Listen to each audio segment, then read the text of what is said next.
Guys, welcome to my channel and welcome to your daily card pull. I'm Jo, and today's card of the day is the 10 of Wands.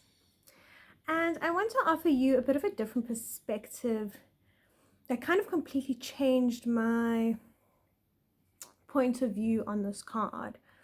So most of us have been taught, and we often see that this is the card of overwhelm, responsibility, carrying too much. And while that can certainly be true, when I look at the image, I see something slightly different.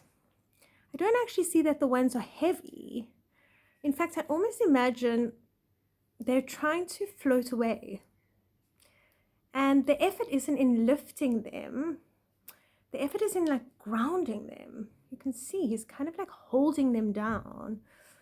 And the wands represent our fire. They represent our passion, our inspiration, our creativity, our sexuality, our purpose, the life force that's moving through us. They're subtle, they're invisible energies that naturally want to rise. Spirit. And perhaps the real challenge of the 10 of Wands is, how do we bring heaven to earth? How do we take the visions, the insights, the spiritual awakenings, the healing, the downloads, and actually live them? Because spirit isn't meant to remain an idea. It's meant to become embodied. The paradox of this card is beautiful because the burden isn't that your purpose is too heavy. The burden is, or maybe not burden, maybe challenge, is that it's difficult to anchor. It's much easier to talk about healing than it is to sit down every morning and meditate. It's easier to dream about writing the book than to write just one page a day. And we often just talk the talk instead of walking the walk.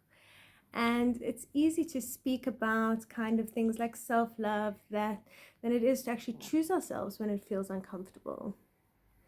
So this card asks us to walk the walk, to bring our fire into form, to take the invisible and make it visible through our choices, our habits, our bodies, our relationships, and our work. So like real spirituality isn't what happens during the meditation. It's what remains after the meditation. And it's how you answer the difficult email. It's how you speak to yourself. Whether your actions reflect your values. Whether your daily habits support the person you're becoming. The 10 of Wands is kind of like sustained focus. It's devotion. It's discipline. Not as punishment. We often see discipline as, we hear the word discipline, we think punishment. But discipline is love in action. I feel like it is the deepest form of self-love. So every time you choose alignment over comfort, every time you return to the practice, whatever your practice may be, every time you embody what you already know, you're grounding another wand. And today ask yourself, what part of your inner knowing is asking to become action? What insights have you been carrying that now want feet?